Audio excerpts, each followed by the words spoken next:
오늘 하나님 말씀은 골로새서 3장 7절부터 14절까지의 말씀을 보겠습니다. 너희도 그것들 가운데서 살 때에는 한때 그것들 가운데서 걸었으나 이제는 너희도 이 모든 것을 내버리라. 곧 분노와 진노와 악의와 신성모독과 너희 입에서 나오는 더러운 대화라. 서로 거짓말하지 말라. 너희는 옛사람과 그의 행위를 벗어버리고 새 사람을 입었는데 이 새 사람은 그를 창조하신 분의 형상을 따라 지식에서 새로워진 자니라. 거기에는 그리스인이나 유대인이나 할례자나 무할례자나 바바리인이나 스구디아인이나 매인자나 자유로운 자가 없나니 오직 그리스도만이 모든 것이요 모든 것 안에 계시느니라.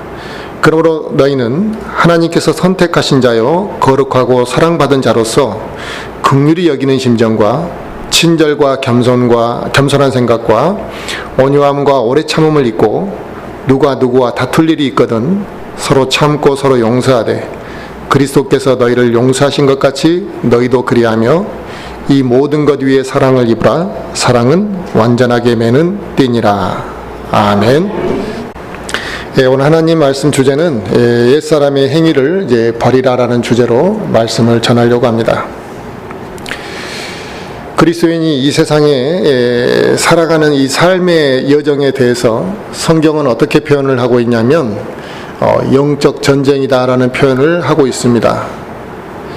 우리 그리스도인의 삶은 이 전쟁이라고 표현을 했다라는 것이 매우 중요한 의미가 있는데, 이 전쟁으로 우리의 삶을 표현한 데에는 죽느냐 사느냐의 그 갈림길에 우리가 서 있듯이 치열한 영적 전쟁을 싸우면서 매 순간 죽느냐 사느냐의 그 치열한 싸움을 싸우면서 영적 전쟁을 치르면서 살아야 하기 때문에 우리의 그리스도인의 삶을 이 전쟁이라는 의미로 표현을 했습니다. 전쟁이라는 의미를 우리가 잘 생각한다면 둘 중에 한 사람은 죽어야 되는 것이, 둘 중에 한 부류는 죽어야 되는 것이죠. 내가 살기 위해서는 반드시 상대방을 죽여야 되는 것이고, 또 내가 방심하는 순간에 적은 나를 공격한다는 것이죠. 그래서 내가 그 적의 공격에 무방비 상태로 당하게 되면 죽거나 이제 포로가 되는 것이 전쟁입니다. 그런데 우리 그리스도인의 삶을 성경에서 이 전쟁이라는 단어로 표현했다는 것은 매우 의미가 있는 것입니다. 그건 그만큼 나태하게 살지 말아라. 우리 그리스도인의 삶은 그냥 막연하게 살아가는 삶이 아니다. 이것을 우리에게 말씀하시고 있는 것이죠. 하루하루가 치열한 싸움을 싸우는 것이죠. 그런데 우리 그리스도인들이 이제 하루하루를 치열하지 않게 살아가는 사람들도 있습니다. 오늘 내가 뭘 했는지도 잘 모르고, 또 뭐 시간이 흘러서 또 뭐 지나 보니까 일주일이 지났네 이렇게 하고 또 교회를 오는 사람들도 있을 수 있겠죠. 우리는 그렇게 살면 안 된다는 것입니다.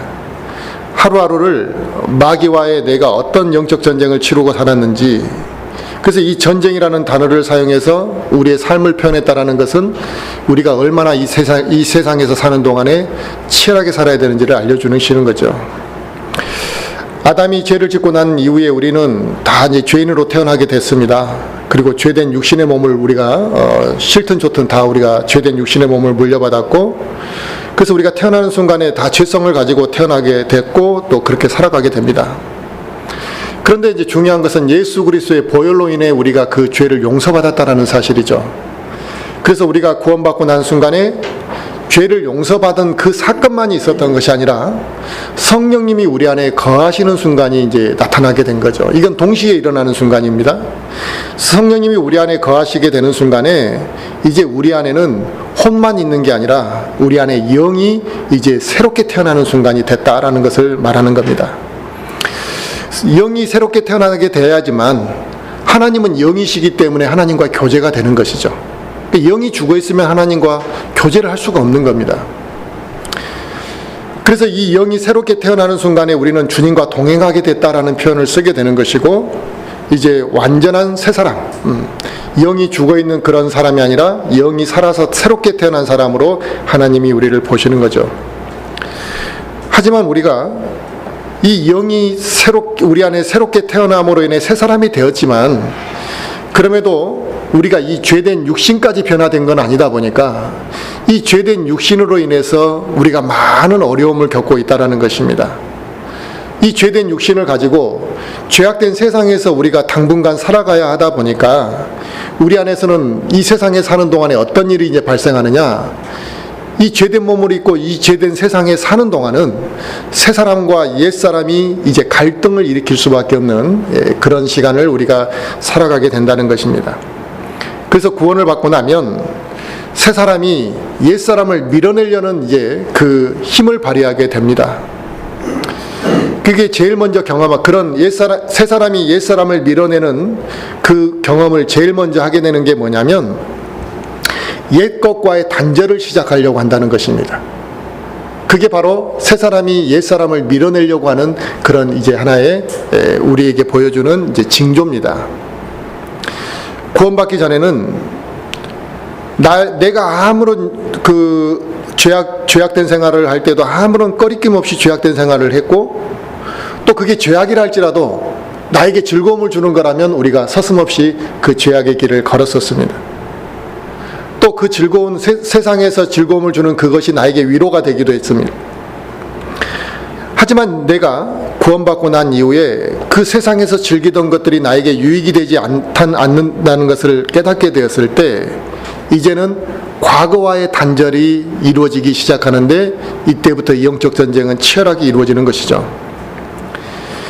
이 영적 전쟁은 옛 것과의 단절을 이제 함으로써 시작되는데, 하나님의 말씀 위에 굳건히 서 있지 못하거나 이 옛사람의 행위를 계속 지속해서 하면서 그 옛사람의 행위를 덮고 가려고 하게 되면, 이제 적당히 타협하려고 하게 되면 강력한 그 유혹 앞에서 항상 포기하게 되는 것이죠. 담배를 피우는 사람들이 있습니다. 근데 이 담배를 피우는 사람들은 하나같이 무슨 말을 하냐면 끊기 힘들다 이 말을 하죠. 그래서 누군가가 담배를 끊는다라고 하면 그 담배를 끊는 것에 대해서 우호적으로 말하는 사람은 없습니다. 그 작심삼일이다. 또 피게 될 거다. 또 심지어는 자기도 그런 생각, 그런 경험이 있지만 실패했던 이야기를 해준다는 거예요. 실패담을 이야기하면서 그 담배를 끊는 것이 절대 쉽지 않다라는 것을 굉장히 강조하고 있는 걸 봅니다. 하지만 내가 구원을 받고 나서 보니까 이 담배를 즐기는 것뿐만 아니라 세상에서 즐기던 술과 함께 모든 것들이 나에게 유익이 되지 아니하고 또 이게 신앙생활을 하는 데 있어서 용납되지 않는다라는 것을 알게 될 때 이제 이것을 단절해야 된다라는 이 내 안에서의 갈등이 생기게 되는 것이죠. 그런데 이때 우리가 어떤 이제 판단을 하고 어떤 결단을 내리느냐는 매우 중요합니다. 이때 사람의 눈치를 보거나 또 무엇인가를 핑계를 대면서 합리화를 하게 되면 다시 담배를 붙잡는 그 행위로, 다시 술을 마시는 그 행위로 이제 돌아가게 되는 것입니다. 이처럼 우리가 구원받았다고 할지라도 우리의 육신은 이 옛 본성을 그대로 가지고 있기 때문에 다시 옛날로 돌아가려고 하는 습성이 있습니다. 이 옛 성품이 우리에게서 완전히 사라진 것이 아니라 이거죠, 아직은. 그래서 다시 이 옛 성품이 슬며시 고개를 내밀고 또 잊을만 하면 옛 성품들이 불쑥불쑥 내 안에서 튀어나오게 되는데, 우리가 매일같이 내 자신을 주님 앞에 복종시키지 않게 되면 이 옛 성품을 이겨내는 것이 아니라 우리가 이 옛 사람의 종이 되어 살아가게 된다는 것입니다. 그래서 매일매일 우리는 이 영적 전쟁을 통해서 옛 사람을 지배하는, 옛 사람을 정복하는 그 삶의 시간을 갖지 아니하면 결국 반대로 내가 옛 사람의 종이 되어서 살아간다. 이렇게 되는 게 바로 육신적인 그리스도인의 삶을 그냥 살아가게 되는 것이죠. 구원받은 성도들은 모두가 다 옛사람의 행위를 벗어야만 합니다. 이게 신앙에 어떤 연륜이 있거나 또 어떤 사람들만에게 정해진 것이 아니라 구원을 받았다면 다 자신의 옛 행위를 벗어버리려고 하는 그 노력이 있어야 되고 그 결과가 있어야 된다는 것입니다. 물론 구원받고 나서 내가 옛사람의 진정으로 그 사람이 구원받았다면 내가 옛날에 옛사람의 모습으로 살아가고 싶어하는 사람은 없을 겁니다. 벗어나고 싶어 하죠. 그런데 어느 순간에 옛사람의 기질이 내 안에서 탁 나타나게 되면 어떻게 됩니까? 내가 옛사람의 모습을 벗어버리고 싶었는데 그게 내 안에서 탁 나타나면, 그리고 그걸 못 이겨내면 우리는 실망하고 낙심한다. 아, 내가 이거밖에 안 되는구나. 또 역시 나는 못하는구나. 이런 생각을 하게 됩니다. 하지만 우리가 이 옛사람과의 치열한 싸움을 매일같이 싸우고 그 싸움을 통해 나의 그 옛사람의 행위 하나를 이겨낸다면 거기서부터 우리는 승리를 맛보게 되는 것입니다. 하루아침에 우리의 옛사람의 기질이 다 사라지는 것은 아니거든요. 오늘은 내가 실패했지만 내일은 그 하나의 옛사람의 기질을 벗어낼 수 있는 것, 이 작은 승리로 인해 우리는 무엇을 깨닫게 되냐면 나를 죽이는 법을 배우게 되는 것입니다. 그리고 내가 내 자신을 죽이는 법을 배우게 될 때 내 안에 새 사람의 그 성품이 더욱더 풍성해지는 것이죠. 그러니까 나의 옛사람이 죽을 때 죽어갈수록 나의 새 사람의 성품은 이제 더 강해지는 것입니다. 구원받고 난 이후에 하루아침에 사람이 바뀔 수만 있다면 교회만큼 좋은 모임 장소는 없겠죠. 아마 오라고 하지 않아도 사람들은 다 알아서 교회를 오려고 할 겁니다. 그런데 왜 교회를 안 오고 또 교회에서 왜 실족하고 나가냐면 구원받은 사람이 모였다고 하는데도 그 옛사람의 기질들이 그대로 살아있고 서로 상처받고 실망하기 때문에 교회를 떠나는 것이겠죠. 그래서 우리가 구원받으면 자동적으로 우리의 옛 성품까지 딱 그냥 사라져버리면 좋을 텐데 그렇지 않다는 것입니다.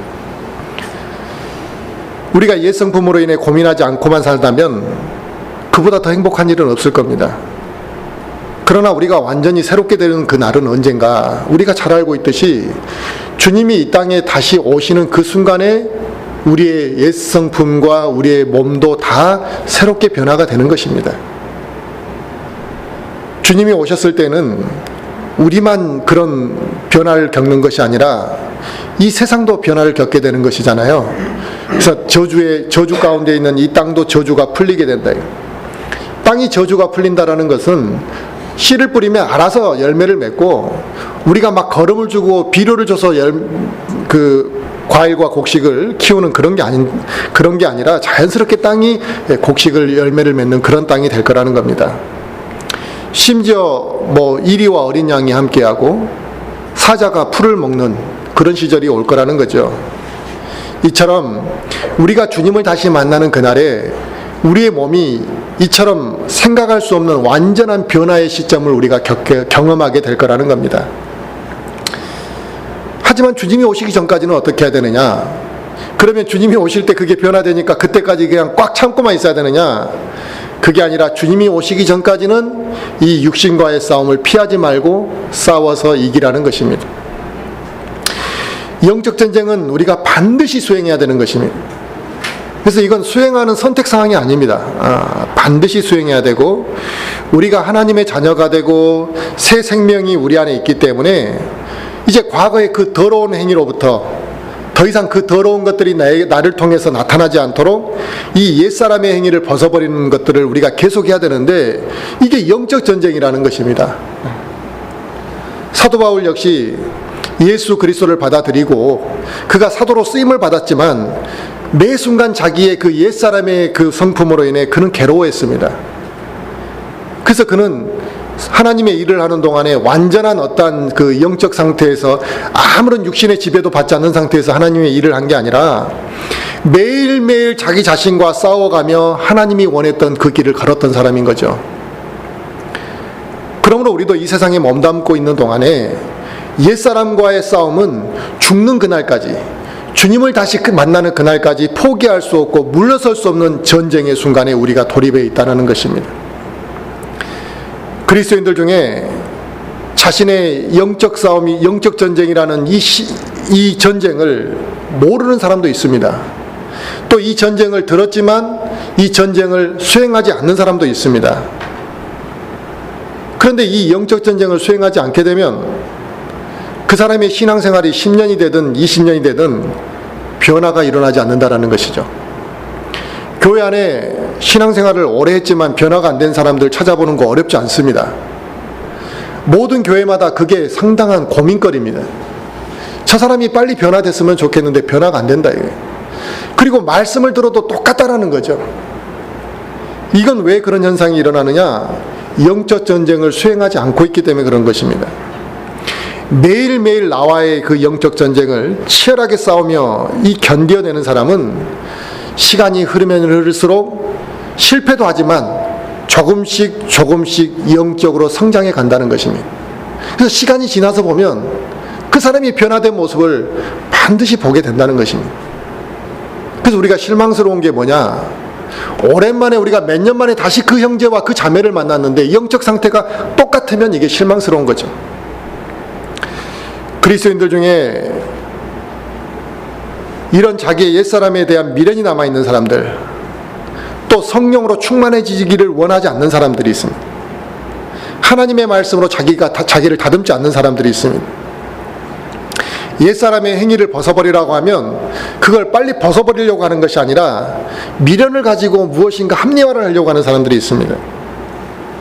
하지만 그런 그리스도인들은 결국에는 옛사람을 벗어버리지 못하게 되겠죠. 그런데 이 옛사람을 우리가 벗어버리지 못하게 되면 결국 우리가 어떻게 그리스도의 향기를 나타내겠냐 이거죠. 그래서 오늘 본문에 우리가 7절에 그 말씀이 나왔습니다. 너희도 그것들 가운데 살 때에는 한때 그것들 가운데서 걸었으나 이제는 너희도 이 모든 것을 내버리라 이거죠. 그만큼 이제 죄 짓고 살았고 그만큼 육신적으로 살았으면 충분하지 않냐 이런 의도가 되는 거겠죠.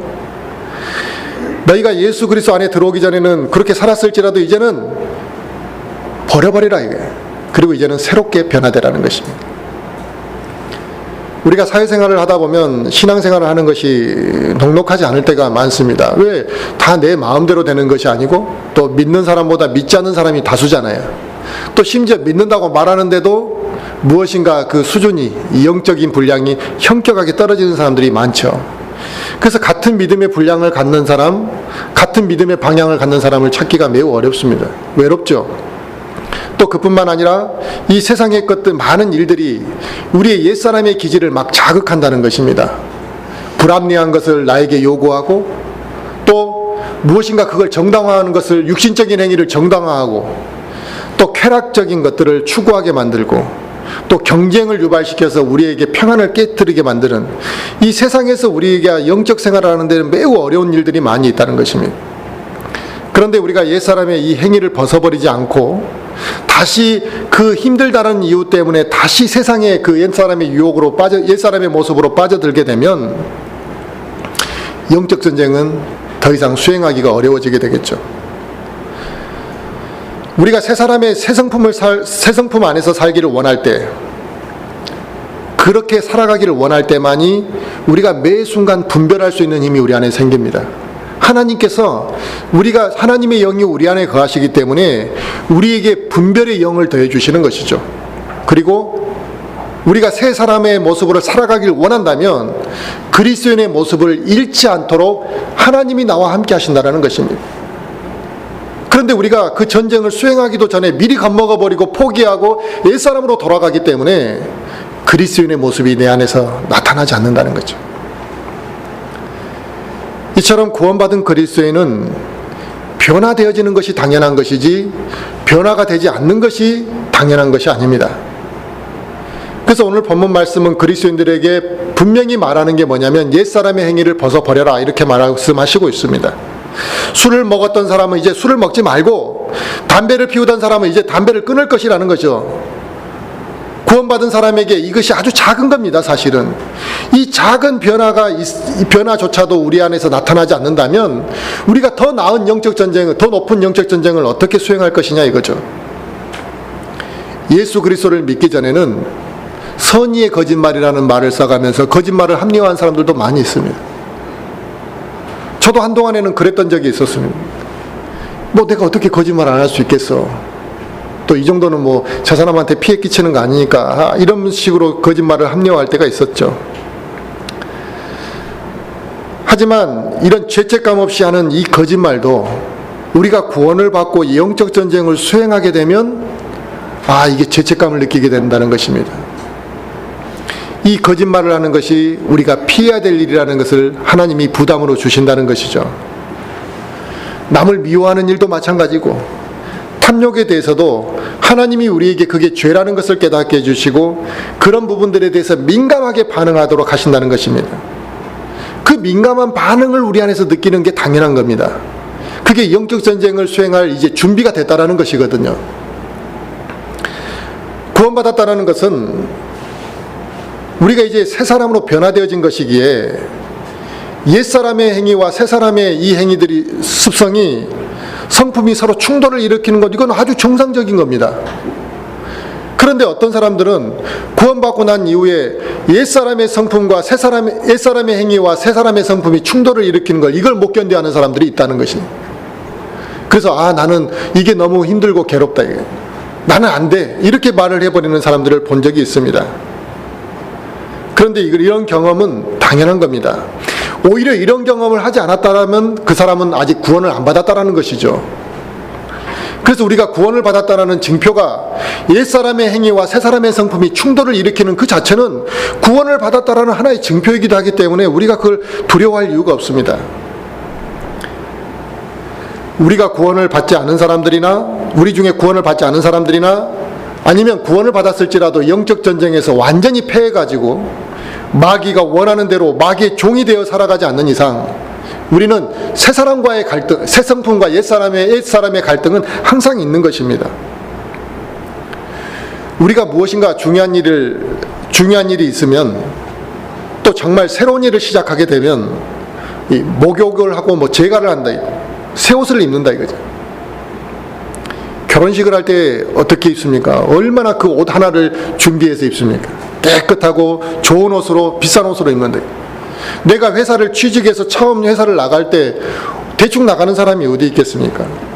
면접을 보러 갈 때에도 자기가 깨끗하게 준비된 옷과 준비된 마음으로 나아갑니다.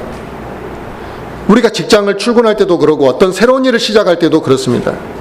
누가 가르쳐주지 않아도 우리는 이제 새로운 일을 시작할 때 몸가짐과 마음을 달리한다는 것입니다. 명절이 돼도 그러죠. 아이들에게 새 옷을 사준다는 것이죠. 그리고 사람들이 다 머리를 깎고 목욕을 하고 그렇습니다. 그리고 그 깨끗한 정신 상태와 몸으로 가족을 만나러 가기도 하고 고향으로 떠납니다. 이처럼 세상의 새로운 경험, 또 세상의 중요한 날, 이럴 때도 우리가 새로운 마음과 새로운 마음가짐과 몸으로 준비를 하는데, 내 안에 하나님의 영이 들어오시게 되면 어떤 상태가 되겠냐 이거죠. 완전히 우리는 새 사람이 되었다는 것이거든요. 그러면 하나님으로부터 영원한 생명을 우리가 보장받았고 하나님의 자녀가 되었고 이제 완전히 새 사람이 되었는데, 어찌 다시 새로운 마음가짐이 없이 과거의 더러운 행위에 그대로 우리가 머물러서 신앙생활을 지속해 갈 수 있겠냐는 겁니다. 깨끗하고 새로운 것이 나에게 주어졌는데도 그것을 잊고 다시 더러움 속으로 들어가기를 원한다. 그 경우는 딱 한 가지밖에 없는 거죠.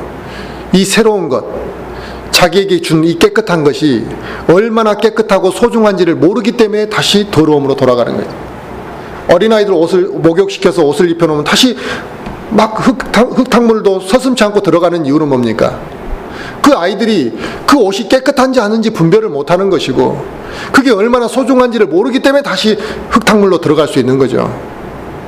그러나 분별이 있는 어른들은 들어가라 해도 들어갈 사람이 없습니다. 바로 새 것에 대한 소중함이 없거나 새 사람이 되었다는 것에 대한 인식이 부족한 사람들은 분별이 없기 때문에 너무나 쉽게 옛사람의 행위로 돌아가 버린다는 것입니다. 어린아이부터 어른들까지도 새 것을 주면 이 새 것에 대한 소중함을 다 알고 있습니다. 이건 우리의 천성입니다. 본성입니다.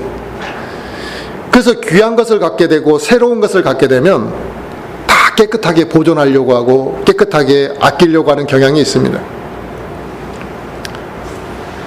그런데 우리가 주님의 보혈로 인해 새 사람이 되었다. 그런데 이 새 사람이 되었다라는 것을 너무 인식을 못하다 보니까, 이 새 사람으로 변화되었다라는 것을, 하나님의 은혜라는 걸 잘 모르다 보니까 옛 것을 버리지 못하고 살아간다는 것입니다. 차를 새로 산 사람들 보십시오. 차를 새로 사면 아무데나 그냥 대충 나눈 사람이 어디 있습니까? 그 차 긁힐까봐 그냥 한 몇 달은 조심하고, 또 먼지만 끼면 또 닦고 하는 게 새 차를 사면 그렇게 되지 않습니까? 그리고 새 차를 사면 거기다가 헌 걸 다시 장착하는 사람이 누가 있습니까? 다 새 걸로, 더 좋은 것으로 이렇게 차라도 그렇게 관리를 한다는 것입니다. 그러면 내가 새 사람이 되었다, 하나님의 영이 들어와서 내가 완전히 변화되었다라는 것을 인식했다면 어떻게 그 옛사람의 기질을 계속 끌고 가고 싶은 마음이 있겠냐는 거죠. 우리는 차보다 못한 사람들이 아니잖아요. 그러므로 우리가 구원받았다고 한다면 구원받기 전과는 반드시 다른 모습이 우리에게 나타나야만 한다는 것입니다. 또 우리가 바른 말씀을 들었다. 그럼 바른 말씀을 듣기 전보다는 더 먼 다른 믿음의 상태가 우리에게 나타나야 된다는 것이죠. 잘못된 말씀을 듣고도 그렇게 신앙생활을 했는데 바른 말씀을 듣고 신앙생활에 영적인 성장이 없다면 그 문제가 심각한 거 아니겠습니까? 만약 우리 가운데서 누군가가 옛사람의 행위를 사랑하고 또 옛사람의 그런 죄악된 모습들을 그리워하는 사람이 있다면 이건 문제가 있는 거죠. 간혹 그런 경우도 있을 수 있어요. 야, 나도 한때 저렇게 놀았는데 나도 다시 한번 그때로 좀 돌아갔으면 좋겠다, 이런 마음이 있다면 지금 그 사람은 이미 영적 전쟁을 패한 상태고 이미 마귀한테 포로로 사로잡혀 있다는 것을 스스로가 나타낸다고 보여지죠. 로마서 6장 6절을 한번 볼까요? 로마서 6장 6절에 뭐라고 말씀하시고 있는지.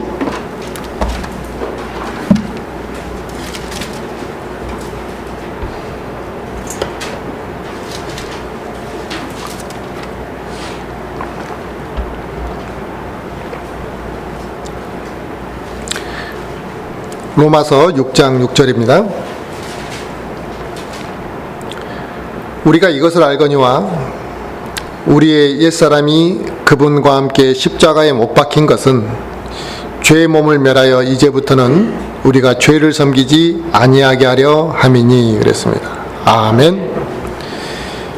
이처럼 우리의 옛사람은 어디에 못 박혀 있어야 되느냐? 예수 그리스도와 함께 십자가에 지금 못 박혀 있어야만 하는 것입니다. 그런데 아직도 우리 옛사람이 아직도 살아 움직이고 있고 또 심지어 내가 그 옛사람의 행위를 벗어버리는 것을 망설이고 있다면 예수님께서 십자가에 왜 죽으셨는지의 의미를 반도 모르고 있는 거죠. 그러니까 예수님의 죽으심을 그냥 나 죄를 용서해 주시기 위해서 죽은 것, 딱 그것만 알고 있는 것은 반밖에 모르는 거죠. 예수님께서는 우리의 그 죄 옛사람을 예수님과 함께 십자가에 못 박아서 우리가 다시 죄의 종이 되지 않기를 원하시는 겁니다. 우리가 죄의 종이 되면 다시 옛사람의 길로 우리는 돌아가려고 한다는 것입니다. 우리가 다시금 죄의 종이 되어가고 있고 옛사람을 그리워하는 것은 우리가 세상을 너무나 사랑하고 또 이 새 사람에 대한 인식이 부족하니까 나타나는 거겠죠. 하지만 우리 옛사람은 아무런 가치가 없습니다. 아무런 가치가 없다는 것이고, 그러므로 우리는 하나님이 우리에게 그것을 버려버리라고 이야기하는 겁니다. 그 쓸모가 없다 이거예요. 그래서 성경은 우리에게 무엇을 이야기했느냐? 그 옛사람의 기질을 벗어야 될 기질 중에 무엇을 말씀했냐면 음행, 또 부정함, 또 무절제한 애정, 또 악한 욕정, 분노, 또 진노, 악의, 신성 모독하는 것, 또 입에서 나온 모든 더러운 대화를 다 버려버리라 이거죠. 예전에는 우리가 그가 서스럼 없이 했을지라도 이제는 우리가 그런 것들이 우리에게서 나타나면 안 된다는 것입니다. 또 오늘 본문 9절에는 거짓말을 하지 말라 그랬다입니다. 우리는 나의 이익을 위해서 남을 속이는 것, 이 거짓된 행실을 또 숨기기 위해서 또 다른 거짓말을 하는 것, 이런 것들을 우리는 합니다. 장사하는 사람들 보면 얼마나 거짓말을 수없이 많이 하는지 모릅니다. 그러니까 우리가 어련히 그 거짓말을 분별해서 들어야 되는 거죠. 저 사람은 저렇게 거짓말하는데 그걸 거짓말이라고 생각하는 게 아니라 그냥 어련히 그런가 보다 생각합니다. 하지만 우리는 그렇게 하면 안 된다는 거죠. 만약에 한 몸인 지체들끼리 서로 그런 식으로 교제를 한다면 어떻게 되겠습니까? 아, 저 형제 자매가 지금 나한테 적당히 둘러대고 있구나, 이런 식으로 교제한다면 이게 진정한 주 안에서 합당한 교제가 되겠느냐 이거죠. 복음을 증거해야 될 우리 그리스도인들이 세상 사람들에게 거짓말을 막 하고 있다면 내가 전하는 그 복음과 내가 믿는 그 예수 그리스도가 그들에게는 어떻게 이야기되겠느냐 이거죠. 거짓말은 마귀에게 이용당하는 것이기 때문에 하지 말라는 것입니다. 그래서 성경은 마귀는 거짓말쟁이요 거짓말의 아비라고 정의를 내려놨습니다. 그러니까 거짓말은 하나님으로부터 오는 게 아니라 마귀로부터 나타나는 것이기 때문에 그게 왜 우리가 해야 되겠냐 이거죠. 우리는 지난 과거에 구원받기 전에는 마귀의 자식으로서 그런 행위들을 그냥 꺼리낌 없이 했습니다. 하지만 내 안에 성령님이 들어오시고 내가 주님과 함께 동행하기 시작하니까 거짓말이 나를 괴롭히기 시작하더라는 겁니다. 그게 성령님을 슬프게 하는 행위라는 것을 성령님이 알게 해주시더라는 겁니다. 우리가 잘 알고 있는 사도행전 5장에 아나니아라는 사람이 나옵니다. 그 사람이 자기 땅을 팔아서 일부를 감추고 일부만 헌금을 했잖아요. 그러니까 사도들이 그걸 보고 베드로가 말하기를 분명히 뭐라고 말하느냐, 사탄이 내 마음에 가득하다 이렇게 표현했습니다. 그냥 왜 거짓말했느냐라고 질책을 했던 것이 아니라 사탄이 내 마음에 가득하고 내가 누구에게 거짓말을 하고 있냐, 나한테 거짓말을 하고 있는 게 아니라 성령님께 거짓말을 하고 있는 것이다 이렇게 표현을 했습니다. 그러니까 굳이 거짓말할 필요가 없는데도 자기 의를 드러내기 위해서 아나니아가 거짓말을 했던 거거든요. 자기가 그렇게 전 재산을 드러내지 못했으면서도 전 재산을 드러낸 것처럼 속이려고 했던 것, 거짓으로 자기의 믿음을 포장하는 이런 사람들은 자기 자신을 속이는 것일 뿐만 아니라 하나님을 속이는 것이다 이거죠. 이처럼 하나님 안에는 거짓이 없다. 하나님은 순수한 분이시고 그리스도 안에도 거짓이 없기 때문에 우리가 서로를 속인다라는 것은, 거짓말로 서로 교제한다라는 것은 이건 용납할 수가 없는 일입니다. 고린도후서 우리가 4장 16절을 한번 볼까요?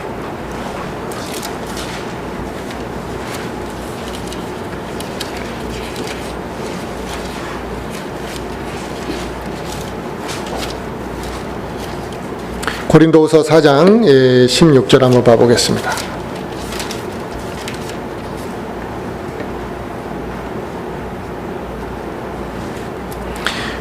고린도후서 4장 16절에 보시면, 이런 까닭에 우리가 낙심하지 아니하노니 우리의 겉사람은 썩어 없어져도 속사람은 날마다 새로워지는도다 그랬습니다. 아멘. 우리가 구원받고 난 이후에 세상에 얻을 수 있는 것들을 포기하며 살아가는 경우들이 생깁니다. 또 심지어 세상에서 볼 때 그게 좋은 것인데도 불구하고, 유익이 되는 것인데도 불구하고 나의 영적인 것을 위해 세상의 것들을 포기해버리는 경우들이 우리에게는 있다는 것입니다. 그러다 보면 세상적인 기준으로 볼 때는 우리가 손해를 보고 있고 살아가는 거죠. 손실을 입었다는 것입니다. 우리가 더 무엇인가를 물질적인 이익을 얻을 수 있는데 하나님 때문에 그걸 포기하는 경우들도 있잖아요. 우리가 그것으로 인해 낙심하지 않는다 이겁니다. 왜 낙심하지 않습니까? 하나님으로부터 더 귀한 것을 받았다라는 걸 알고 있고 저 하늘나라에 대한 소망이 내 안에서 강력히 있기 때문에 우리는 그것으로 낙심하지 않는다 이겁니다. 주일날 교회에 오는 것조차도 힘들어서 세상 일로 한다라는, 먹고 살기 위한 핑계를 대면서 세상 일을 하는 경우들이 있습니다. 물론 그 직업 자체가 어쩔 수 없는 그런 직업도 있겠지만 자기가 더 벌기 위해서 노력하는 그런 사람들이 있거든요. 그러면서 그걸 합리화하고 계속 적당한 선에서 하나님을 섬기는 사람들이 있습니다. 그런데 그것을 이겨내지 못하고 그걸 자기가 극복하지 못하면 결국에는 하나님으로부터 더 소중한 것을 포기하고 세상의 것들을 더 큰 유익이라고 생각하는 그러한 오판을 하게 되는 것입니다. 그러나 예수 그리스도를 믿고 난 후에 이 영적으로 성장하기를 원하는 그리스도인들은 다 자기가 옛사람을 벗기를 원하게 되어 있습니다. 물론 사람마다 차이는 있겠죠. 각 사람마다 차이는 나타나겠지만 어찌되었든 구원받고 난 이후에 영적으로 성장하기를 원하는 그리스도인들은 그 옛사람을 벗어버리기를 원한다는 것입니다. 그래서 영적 전쟁을 지속적으로 해갈 수밖에 없다는 것이죠. 어떤 사람은 영적 전쟁을 크게 치르는 사람이 있을 수 있고, 어떤 사람은 영적 전쟁을 작게 치르는 사람도 있을 수 있습니다. 하지만 이런 영적 전쟁을 통해서 우리가 조금씩 변화가 된다면 우리의 겉사람은 썩어서 없어지겠지만, 우리의 겉사람이 그만큼 죽어갈 때 우리의 속사람은 더욱더 크게 나타날 거라는 것입니다. 그 새로워진 속사람이 우리 안에서 나타나는 것을 경험하게 되면 어떻게 되겠습니까? 새로운 속사람이 우리 안에서 나타나는 걸 내가 경험하게 되면 나도 모르게 예수 그리스도의 향기가 풍겨나게 되는 것이겠죠. 그래서 우리가 이제 그 예수 그리스도의 향기가 풍겨날 때 어떤 현상이 나타나느냐? 오늘 본문 12절에 말하는 것처럼 친절과 겸손한 생각과 온유함과 오래 참음과 또 서로 다툴 일이 있을 때 용서하는 마음, 이러한 것들이 우리 안에서 나타나게 된다는 것입니다. 우리가 과거에는 친절하지 못했는데 친절을 배우게 되고, 과거에는 내가 누구 앞에서 머리 숙이고 겸손하지 못했는데 이제는 겸손한 마음이 나타나는 것, 이게 우리 안에서 나타나야 될 당연한 모습이라는 것입니다. 바로 우리의 옛사람의 행위는 우리를 더럽히는 그 옛사람의 행위를 벗어버리고 이제 우리는 새 사람으로 옷 입어야만 합니다. 그런데 아직도 육신의 그 죄된 행위를 벗어버리지 못하고 또 내가 옛사람의 그런 삶 속에서 지배당하고 살아간다면 이제 내가 아직도 성령님께 내 자신을 온전히 지배당하고 있지 못하기 때문에 그런 현상이 나타나는 것이겠죠. 정말 나는 옛사람을 벗어버리고 싶습니다. 그런데 그게 잘 안 됩니다. 이렇게 생각한다면 먼저 자기 자신을 하나님 앞에 내려놓고 성령님이 나를 온전히 지배하도록 내려놓으면 됩니다. 그리고 하나님이 나를 지배하시는 그대로 내가 살겠다라는 그 순종, 이런 고백이 있게 되면 성령님이 나를 지배하실 것이고 그로 인해 나를 통해서 놀라운 일들이 나타나게 될 것이라는 겁니다. 세계적인 그 바이올리니스트 비발디라는 사람이 있는데요. 그 사람에게는 스트라디바리우스라는 그 아주 초고가의 그 바이올린을 가지고 있었다는 것입니다. 비발디가 이제 이 비싼 바이올린을 가지고 있었는데 그 사람이 그 비싼 바이올린을 오늘 이번 연주는 공연을 하겠다 그러니까 그 공연이 초만원을 이뤘다는 것이죠.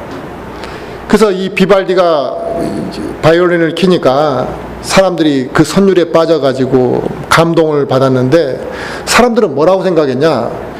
비발디가 연주를 잘한다 이런 생각도 했겠지만 역시 저 고가의 바이올린으로 연주를 하니까 더 선율이 아름답다라고 사람들은 생각했던 것입니다. 근데 그 사람이 바이올린을 부러뜨렸다는 거예요. 연주를 끝나고 나서. 그러니까 사람들이 막 놀라고 어수선했지 않겠습니까? 놀라지 말라 이거 스트라디바리우스 그 바이올린 아니라 이거. 그냥 싸구려 바이올린으로 내가 한번 그렇게 연주했을 뿐이라는 거죠. 그래서 이 비발디가 하고 싶었던 말은 그거라는 거죠. 음악은 악기에서 나오는 것이 아니라 연주자가 어떤 마음으로 연주하느냐에 따라서 나타나는 것이다. 이걸 사람들에게 알려주고 싶었다는 것입니다. 우리 그리스도인의 모습도 마찬가지입니다. 내 능력으로 내가 아름다운 것들을 나타내는 게 아닙니다. 우리는 이 비발디가 싸구려 바이올린으로 연주를 했듯이 우리는 그냥 단순한 싼 악기에 불과한 거죠. 싸구려 악기에 우리는 불과한 겁니다. 우리를 쓰시는 하나님으로 인해서 우리가 아름다운 소리를 나타내게 되는 것이지 우리가 고급스러운 악기이기 때문에 아름다운 소리를 나타내는 것이 아니라는 겁니다. 그런데 어떤 사람들은 자기가 능력이 있어서 하나님의 일을 많이 한 것처럼 생각합니다. 근데 그 사람도 싸구려 악기에 불과하다는 것입니다. 우리는 성령님께서 나를 연주하실 수 있도록 우리는 그 악기로 성령님께 내 자신을 맡기고 연주가 시작되도록 준비되어지기만 하면 되는 것입니다. 그러면 내가 변화되지 못하던 것들이 변화되어질 것이고 나는 악기에 불과하지만 사람들을 감동시킬 수 있게 된다는 것입니다. 그런데 사람들이 내가 좋은 악기 아닌가라는 생각을 하는 순간에 교만에 빠지고 되고, 또 이 악기에 대한 집착을 갖는 순간에 옛사람의 행위를 벗어버리지 못하는 것이죠. 의외로 자기 의를 드러내는 사람, 그러니까 그렇게 의롭지 않은데도 자기 의를 드러내는 사람들은 많습니다. 오늘 본문 말씀은 우리 그리스도인들에게 강력한 요구를 하는 겁니다. 어떤 강력한 요구를 하느냐? 이제는 새로운 삶을 살라는 것입니다.